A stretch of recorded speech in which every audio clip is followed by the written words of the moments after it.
जय Shivray मित्रमैत्रिणींनो. Tukoba स्पीक्सच्या Shambhu वर्मनकृत बुधभूषणच्या podcast क्रमांक 49. होय 49. 1 to 50. 50 व्हायला एक कमी. या पॉडकास्टमध्ये मी डॉक्टर दिनेश आपल्या सर्वांचं मनपूर्वक स्वागत करतो. मित्रांनो, शंभू राजेचा बुधभूषण सर्वांना कळणाऱ्या साध्या सोप्या भाषेत जास्तीत जास्त लोकांपर्यंत पोहोचवण्याचा प्रयत्न करणाऱ्या आपल्या या शंभू वर्मनकृत बुधभूषणला आपण अतिशय चांगला प्रतिसाद देत आहात. भविष्यामध्येही आपण संपूर्ण बुधभूषण टप्प्याटप्प्याने आपल्यापर्यंत पोहोचवण्याचा प्रयत्न करणार आहोत. तर आजचा श्लोक हा पहिल्या अध्यायातील अन्योक्ती कलशमधील मृगस्य म्हणजे हरणाला उद्देशून आणि हा प्राण्यांच्या बाबतीमध्ये लिहिलेला महाराजांचा हा शेवटचा श्लोक आहे. तर या श्लोकामध्ये महाराज लिहितात की कलिम्नाग्न गतम सुनाम गलितम जाता कलंकाभिधा डॅश डॅश डॅश त्रिभुवनम की प्राप्त मुच्चर मृग अस्माकं वसंतामनेपि वसता यांछन्ति नेत्रोपमाम कस्तुरी हरिणाभिजानी जने स्थाने विहरः स्थिती. डॅश डॅश डॅश याचा अर्थ त्या ठिकाणचे शब्द ठाऊक नाहीत किंवा तर्कानं किंवा त्या ठिकाणचे शब्द आपल्याकडे उपलब्ध नाहीत, परंतु उरलेल्या शब्दांच्या मार्फतही आपल्याला याचा अतिशय सुंदर अर्थ सांगता येतो. कलिम्ना म्हणजे काळा. कलिम्ना अग्नगत स्वनाम गलितम जाता कलंकाभिधा. काळ्या रंगाला कमीपणाचं समजलं जातं. आणि मग हा जो काळा रंग असलेला एक प्राणी आहे, हा काळ्या रंगाचा प्राणी, त्याचा जो हा काळ्या रंगाचा कलंक आहे, हा कलंक कशा पद्धतीनं गळून पडतो हे महाराज सांगतात. कोणता आहे हा प्राणी? त्रिभुवनम की प्राप्त मुच्छर मृगा. ह्या त्रिभुवनामध्ये प्रसिद्ध असलेला हा मृग आहे, हा हरिण आहे. हा काळ्या रंगाचा हरिण आहे, काळा आहे. सगळीकडे काळ्या रंगाला नावे ठेवतात, मात्र या हरणाला नाही. या हरणाचं कौतुक आहे. कसं कौतुक आहे?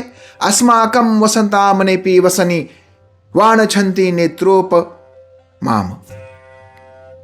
याचं कौतुक कशामुळं आहे? ह्याचा रंग जरी काळा असला, काळपट राखाडी असला, तरी पण याचे नेत्रोपमाम, त्याचे डोळे कसे आहेत?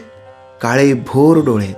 अतिशय सुंदर असे डोळे आहेत. आणि अशा सुंदर डोळे असलेला हा जो मृग आहे, हा राखाडी रंगाचा असला तरी याच्याजवळ काय आहे?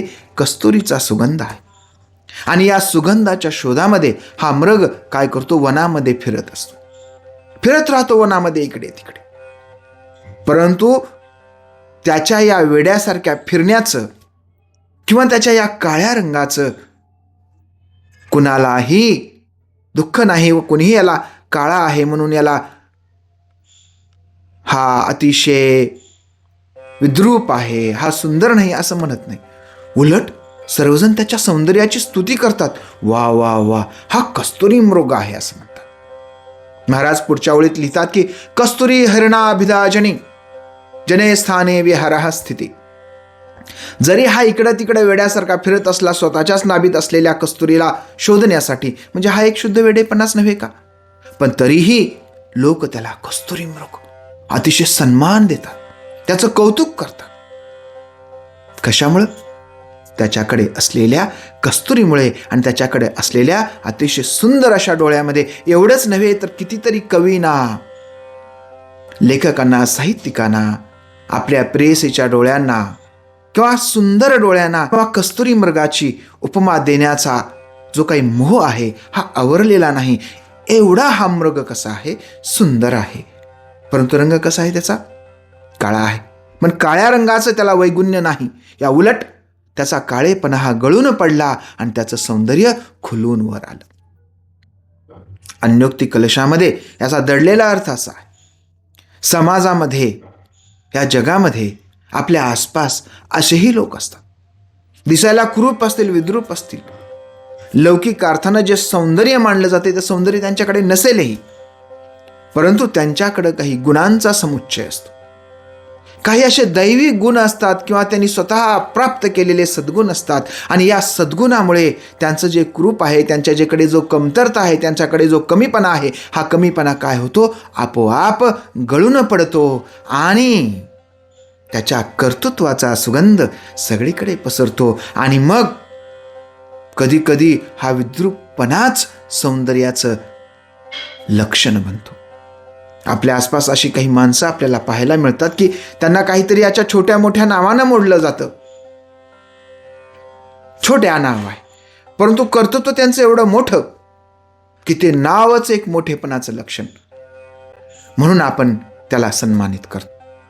आपल्याला छोटू राम यांची गोष्ट माहिती आहे. नाव छोटू राम, परंतु दुश्मन सैन्यावर त्यांनी स्वतः बॉम्ब टाकला, स्वतःचा जीव धोक्यात घातला, पण छोटू राम नाव त्यांनी फार मोठं केलं. अगदी ह्या मृगाचंही असंच असतं. दिसायला हे साधे दिसतात, काळपट राखाडे दिसतात, परंतु त्यांच्या सौंदर्यामुळे, त्यांच्या असलेल्या काही गुणांमुळे ते कसे ठरतात, महान ठरतात. आणि म्हणून आपणही वागताना, राजानं किंवा आपणही वागताना आपल्या आसपास जरी क्रूप माणसं असले तरी ते जर कर्तृत्वान असतील, त्यांचा सर्वत्र सन्मान झाला पाहिजे, तो केला पाहिजे. त्याची सुरुवात राजापासून झाली पाहिजे किंवा आपल्यापासून झाली पाहिजे, तरच आपण काय करू, प्रगतीच्या दिशेनं जाऊ, अन्यथा आपली अधोगती होण्याची दाट शक्यता आहे. या मृगस्थ्यानंतर या ठिकाणी प्राण्यांचे जे अन्योक्ती कलशामधील श्लोक आहेत ते या ठिकाणी संपतात. तर वृक्षोन्नोक्तय म्हणजेच वृक्षवृंद आणि वेली. आणि यामध्ये आजचा पहिला वृक्ष आहे तो म्हणजे महाराजांचा आवडता चंदन. तर या श्लोक क्रमांक 130 मध्ये महाराज लिहितात की यद्यपि चंदन विटिपी विधिना फलपुष्पवर्जितो विहितः निजीव पुषेव परेशाम तथापि संतापमप हरती. यद्यपि जरी चंदन विटिपी विधिना फलपुष्पवर्जितो विहिता, म्हणजे जरी निसर्गानं, या ईश्वरानं ह्या चंदनाला निर्माण करताना त्याला काही सुंदर फळं दिलेली नाहीत, सुंदर फुलं दिलेली नाहीत, असं काहीही सौंदर्य नाही. बरं, त्याच्या फळांना काही चवही नाही, ते खाल्लं जातं असंही नाही. म्हणजे विधीनं, निसर्गानं किंवा ईश्वरानं ह्या चंदनाला कसं आहे, फळाशिवाय, फुलाशिवाय, आकर्षक कसल्या ही गुणाशिवाय निर्माण केलेला आहे. पण निजव पुषेव प्रेषा तथापि संतापमर्हति. परंतु पुन्हा महाराज सांगतात की जरी असं असलं तरी हा जो चंदन आहे, हा चंदन काय करतो, जो ताप आहे, जो संताप आहे तो हरण करतो. अतिशय शीतल असतो, थंड असतो. लोक चंदन कपाळाला लावतात, शिराला लावतात, चंदनाचा लेप लावतात, त्याचा सुगंध आहे. म्हणजे जरी एका बाजूले कुठेतरी त्याच्यामध्ये कमतरता आपल्याला दिसत असेल, पण दुसऱ्या बाजूला त्याच्या सुगंधानं, त्याच्या शीतलतेनं, सर्वांचा ताप हरण करण्याच्या त्याच्या क्षमतेनं तो कसा झालेला आहे, अतिशय सुंदर झालेला आहे, सर्वांना प्रिय झालेला आहे. आपल्या अन्योक्ती कलशामध्ये सुद्धा असाच अर्थ आहे. चंदनासारखी झिजणारी माणसं आपल्या आसपास असतात.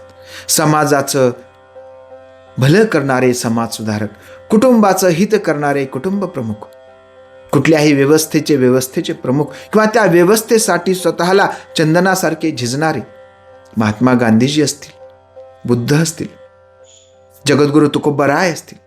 हे माणसं चंदनासारखे झिजले, त्यांचं आयुष्य त्यांनी या समाजासाठी व्यतीत केलं. कशासाठी? समाजाचं हित होण्यासाठी, ना की वैयक्तिक स्वार्थासाठी. अशी जी चंदनासारखी माणसं आपल्या आसपास आहेत, तर त्याचं कर्तृत्व, त्यांचा त्याग आपण ओळखला पाहिजे. कारण समाजाला पुढं घेऊन जाणारे, समाजाला एक चांगली दिशा देणारी ही जी माणसं आहेत, ही चंदनासारखी असतात. दिसायला कदाचित वृक्ष असतील, फार सुंदर आकर्षक नसतील, निसर्गाची फार मोठी देणगीही त्यांना नसेल, परंतु त्यांच्यामध्ये जे गुण आहेत, जसं की या चंदनाला शीतलता देण्याचा गुण आहे. या अगोदरच्या श्लोकामध्ये कस्तुरी मृगाला असणारा सुगंध आहे, त्याचे सुंदर डोळे आहेत. ह्या सर्वांमुळे ते अधिकच शोभून आणि सुंदर दिसतात. तसं आपणही आपल्या जीवनामध्ये, आपल्या राजानंही त्याच्या जीवनामध्ये असे निर्णय घेताना चंदनासारखी जी आसपास माणसं आहेत, ह्या माणसांना त्यानं ओळखलं पाहिजे आणि त्यांना जोपासलं पाहिजे, त्यांच्या गुणांचं कौतुक केलं पाहिजे. यातच काय असणार आहे तर त्याचं, त्याच्या राज्याचं, त्याच्या कुटुंबाचं हित असणार आहे, समाजाचंही हित असणार आहे.